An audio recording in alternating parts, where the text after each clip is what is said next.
खाली राजपूत ही नहीं, राजपूत तो परिवार है ही, परिवार के अलावा भी राजा भैया के चाहने वाले पूरे प्रदेश में यूथ के लोग हैं, तो उनमें जो है रिएक्शन हुआ। और जहां तक इसकी बात है समर्थन की बात, तो राजा भैया ने किसी को समर्थन नहीं दिया था। जब हमने आपसे कहा कि कुछ जो लोग बोल गए ऐसे, हालांकि उनसे बुलवाया गया जैसी स्थितियों में ये तो हमारा कौन आपको लगता है इसके पीछे हो सकता है जो बयानबाजी करवाए आप लोगों के खिलाफ? ये तो हमें क्या पता, लेकिन क्योंकि जो कैंडिडेट होता है उसको लोकल फीड दिया जाता है कि साहब आपको ये बोलना है। लगता है कि राजा भैया के चाहने वालों ने हर जगह, क्योंकि उनके नेताओं ने इस टाइप की बातें की गैर जिम्मेदारी वाली, जिसकी वजह से पूरे प्रदेश में जहां भी राजा भैया के समर्थक और राजा भैया के चाहने वाले थे वहां पे उनको ठेस पहुंची। भले ही देश में बीजेपी की सरकार बन गई हो, लेकिन उत्तर प्रदेश में बीजेपी को काफी नुकसान हुआ। जहां तक वो 80 सीटों की जीत की बात कह रही थी, ऐसे में वो आधी सीटों पर ही सिमट कर रह गई।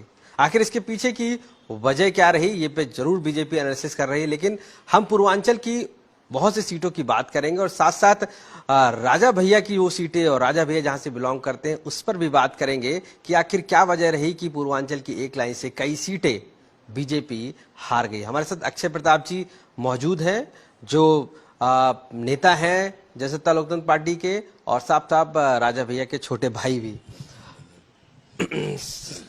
अक्षय जी, सबसे पहले जिस तरीके से पूर्वांचल की सीटें थीं, चाहे वो प्रतापगढ़ की हम बात करें, कौशाम्बी की बात करें, इलाहाबाद की बात करें, सभी सीटों पर बड़ा बीजेपी का प्रभाव माना जा रहा था, लेकिन बीजेपी कुछ वहां पर दिखा नहीं पाई, कमाल नहीं कर पाई और कई बड़े मार्जिन से हार गई।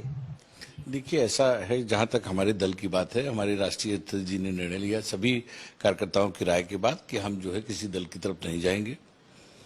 ऐसी स्थितियों में क्योंकि हमारा गठबंधन किसी दल से नहीं है, तो किसी जब दल बना लिया है, व्यक्तिगत तो रह नहीं गया, तो दल जब बना लिया तो हम किसी गठबंधन नहीं, तो हम किसी तरफ नहीं जाएंगे। लेकिन इन स्थितियों में जिस तरह से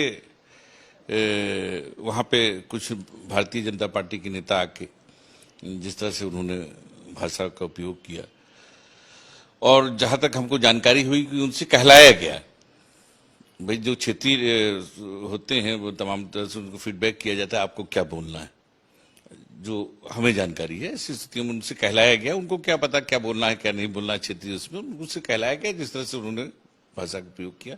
उसके बाद प्रतापगढ़ में भी जिस तरह से बोला गया, उस वजह से राजा भैया के चाहने वाले, राजा भैया के जो समर्थक थे, उन्होंने रिएक्ट किया और ऐसी स्थितियों में उन्होंने दूसरे दल को मदद कर दी। आपको लगता है जो अनुप्रिया पटेल का बीच में जो बयान आया, चाहे ईवीएम से राजा नहीं पैदा, इस तरीके के जो बयान थे, लगता है कि उसका एक बड़ा इम्पैक्ट हुआ और उसी की वजह से कहीं ना कहीं जो एक पूर्वांचल की वो सीटें थी उस पर वोट बैंक ट्रांसफर हो गया पूरा दूसरे दल को?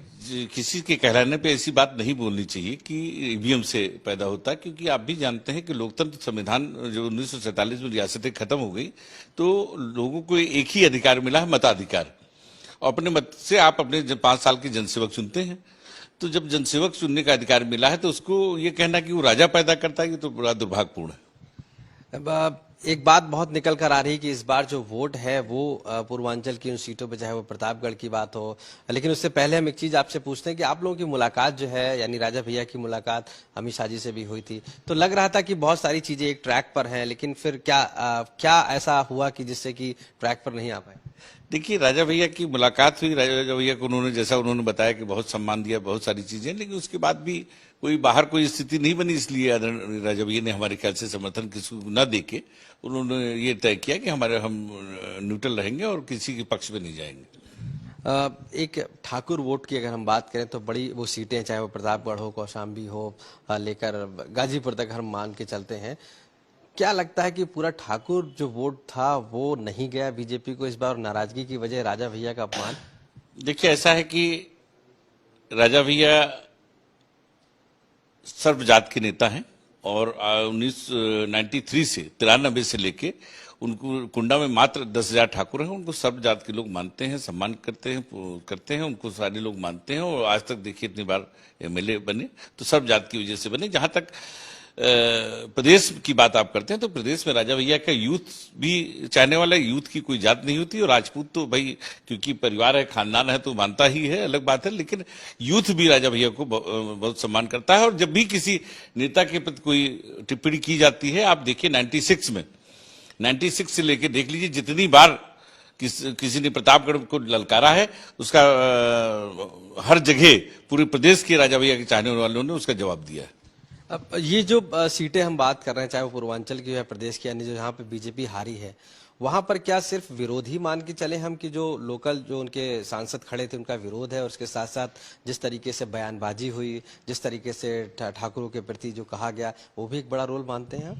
देखिए कई चीजें होती हैं, लेकिन हमें ये तो हमको लगता है कि राजा भैया के चाहने वालों ने हर जगह क्योंकि उनके नेताओं ने इस टाइप की बातें की गैर जिम्मेदारी वाली, जिसकी वजह से पूरे प्रदेश में जहां भी राजा भैया के समर्थक और राजा भैया के चाहने वाले थे वहां पे उनको ठेस पहुंची, और प्रतापगढ़ के लोगों ने एक तरफा जवाब दिया और पूरे प्रदेश में राजा भैया के चाहने वालों ने तगड़ा जवाब दिया। हमने कई वीडियोस देखे जिसमें आपके जो कैंडिडेट हैं, यानी कि जो कैंडिडेट थे वो इंडिया अलायंस के जो कैंडिडेट थे वो आपके सपोर्ट में प्रचार प्रसार कर रहे थे, यानी कि राजा भैया का नाम ले रहे थे और कर रहे थे। तो क्या शुरू से उनको समर्थन था या किस तरीके से? जब ये देखिए राजा भैया ने किसी के पक्ष में कुछ नहीं कहा था, लेकिन जब राजा भैया के खिलाफ बोला गया और राजा भैया के कार्यकर्ता, देखिए आप सबसे बड़ी बात ये देखिए कि प्रदेश की समीक्षा करिए आप, प्रदेश में जो भी छोटे दल थे और जिनसे चाहे इंडिया गठबंधन का गठबंधन रहा हो, चाहे एनडीए का रहा हो, लेकिन वो पार्टी को कुछ दे नहीं पाए, और तमाम दल तो हार गए, उसके अलावा जो तमाम लोग एक आध सीट बचा पाए। ऐसी स्थितियों में दल को वो कुछ दे नहीं सके। और जहां तक इसकी बात है समर्थन की बात, तो राजा भैया ने किसी को समर्थन नहीं दिया था। जब हमने आपसे कहा कि कुछ जो लोग बोल गए ऐसे, हालांकि उनसे बुलवाया गया है, जैसी स्थितियों में ये उनको हमारा कौन आपको लगता है इसके पीछे हो सकता है जो बयानबाजी करवाए आप लोगों के खिलाफ? ये तो हमें क्या पता, लेकिन क्योंकि जो कैंडिडेट होता है उसको लोकल फीड दिया जाता है कि साहब आपको ये बोलना है। आपकी अगर हम उसकी दल समीक्षा करें तो ज्यादा अच्छा होगा, हम क्या समीक्षा करें उसकी। आपको क्या लगता है कि आपकी पार्टी को इस बार टिकट नहीं दिया है, या आप मांग रहे थे इस बार जो एमपी का टिकट था, या प्रतापगढ़ और कौशाम्बी जो सीटें जहां से आपका इन्फ्लुएंस ज्यादा है वहां पर किसी और चेहरे को खड़ा किया, तो इसका भी कोई प्रभाव था? देखिए हमारा ये नहीं था, हमारा जो हम हर दल जो होता है उसका, देखिए सबसे पहले बात तो हम आपको बता दें कि हमारी पार्टी बिना गठबंधन के पैदा हुई, बिना गठबंधन के पहली ऐसी इस पार्टी है। क्या कोई टिकट को लेकर बातचीत हुई थी आप लोग? पूरी बात हमारी आप सुन लें, बिना गठबंधन के पैदा हुई है और प्रदेश की तीसरे नंबर की पार्टी है, पूरी प्रदेश में तीसरे नंबर की पार्टी है। और जहां तक गठबंधन की बात है तो गठबंधन हर आदमी चाहता है और सारी चीजें हैं, उसमें कोई ऐसी बात नहीं थी, लेकिन नहीं हुआ तो उसका भी वो नहीं था कोई। लेकिन हम किसी ऐसी स्थितियों में राजा भैया ने जो निर्णय लिया था, तो निर्णय के बाद जब राजा भैया नहीं कुछ किसी तरफ थे तो उनके खिलाफ उनके आंगन में आके बोलने की आवश्यकता नहीं थी, जिसकी वजह से रिएक्शन हुआ। और पूरे प्रदेश में उनको देखी जाए यूथ हो, खाली राजपूत ही नहीं, राजपूत तो परिवार है ही, परिवार के अलावा भी राजा भैया के चाहने वाले पूरे प्रदेश में यूथ के लोग हैं, तो उनमें जो है रिएक्शन हुआ। तो अभी हम अगर मान के चले तो राजा भैया ऐसे कह सकते हैं जनसत्ता लोकतंत्र पार्टी किधर है आखिर इस समय? क्या इस समय हम लोग पार्टी को और मजबूत करने की तैयारी में लगे हुए हैं। अभी जल्दी ही हमारी बैठक होने वाली है और प्रदेश में नहीं, अन्य प्रदेशों में भी हम अपने दल को खड़ा करेंगे और हम लोग इस पे नहीं विश्वास रखते, आगे चलने का काम करेंगे। एक बात हम ये भी मान के चलते हैं, अगर राजा भैया के साथ बीजेपी ने कोऑर्डिनेशन किया होता तो क्या जो हारी हुई सीटें हैं उसमें कई इजाफा बीजेपी के हो जाता? अब इसकी समीक्षा तो हम नहीं कह सकते कि हम क्या कर सकते थे, लेकिन इतना हम कह सकते हैं जिन दलों से उनका गठबंधन हुआ था वो उनको कुछ दे नहीं सके। क्या आपकी समाजवादी पार्टी से भी बातचीत हुई है क्या? क्योंकि कई समाजवादी पार्टी के नेता थे वो राजा भैया का नाम लेकर चुनाव में थे। देखिए ये तो हमारी पार्लियामेंट्री बोर्ड की से होता होगा, हम तो इस मामले में नहीं थे। जरूर बात है, जब दल बना है तो सबसे बातचीत होती है। अखिलेश यादव ने भी कमेंट किया था बीच में राजा भैया के लिए कि कहीं ना कहीं पॉजिटिव एक तरीके से मैसेज था। अब हाँ हमने भी सुना है, प्रतापगढ़ में उन्होंने कहा कि साहब जो है लोग हमारे साथ हैं, तो स्वाभाविक बात है कि जब हमारे समर्थक उनके साथ है तो उनको उस बात को स्वीकार तो करना पड़ेगा। तो इसी स्थिति में जब हमने बताया कि राजा भैया न्यूट्रल थे, किसी तरफ पक्ष में नहीं बोले थे, ऐसी स्थितियों में जब उनके आंगन में किसी के आंगन में आके ललकारा जाएगा तो स्वाभाविक बात है, चाहे जिसके कहने पर ललकारा गया हो, ऐसी स्थिति में रिएक्शन होता है। उनके किसी नेता पे जब आप आरोप लगाते हैं तो देखिए प्रतापगढ़ के लोगों ने ही जवाब नहीं दिया। राजा भैया के चाहने वाले प्रदेश में जहां भी रहे, और खाली राजपूत ही नहीं, राजपूत के साथ साथ राजा भैया के चाहने वाले बहुत सारे यूथ हैं जिस हर जनपदों में, उन्होंने सब लोगों ने उसका जवाब दिया। अच्छा, एक जो सवाल है कि जो सहयोगी दल थे बीजेपी की, चाहे वो निषाद पार्टी हो या ओम प्रकाश राजभर हो, या कह सकते हैं कहीं ना कहीं आप लोगों की मुलाकात भी हुई थी, तो ऐसे में क्या सहयोगी दल उस तरीके से परफॉर्मेंस नहीं कर पाए? ये भले ही उनके समीक्षा का विषय है, लेकिन आप लोग सहयोगी दल है, एक तरीके से साथ में खड़े रहे, आप भी देखा गया, तो क्या लगता है कहाँ पर गैप हुआ है? अब ये तो आप खुद ही समीक्षा करिए कि जो दल तो उनके गठबंधन में, चाहे इंडिया गठबंधन के रहे हो, चाहे एनडीए के रहे हो, कोई उनको कुछ दे नहीं सका। और आपने देखा ही पूरे प्रदेश में, जो खाली एनडीए का ही नहीं, इंडिया गठबंधन हो चाहे एनडीए, जो भी छोटे दल गठबंधन में थे वो उनको कुछ दे नहीं सके।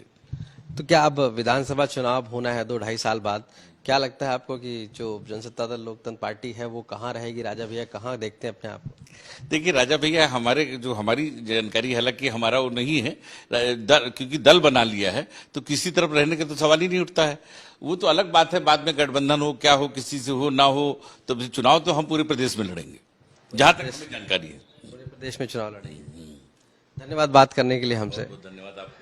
तो अक्षय प्रताप जी, साफ तौर से मानना है कि एक बड़ा नुकसान इस पूर्वांचल में कहीं ना कहीं जब राजा भैया के खिलाफ जो स्टेटमेंट गया या दिलाया गया, उसको लेकर एक बड़ा रोष भी था। सिर्फ ठाकुर ही नहीं, जो अन्य जो जातियां थी उनके अंदर भी रोष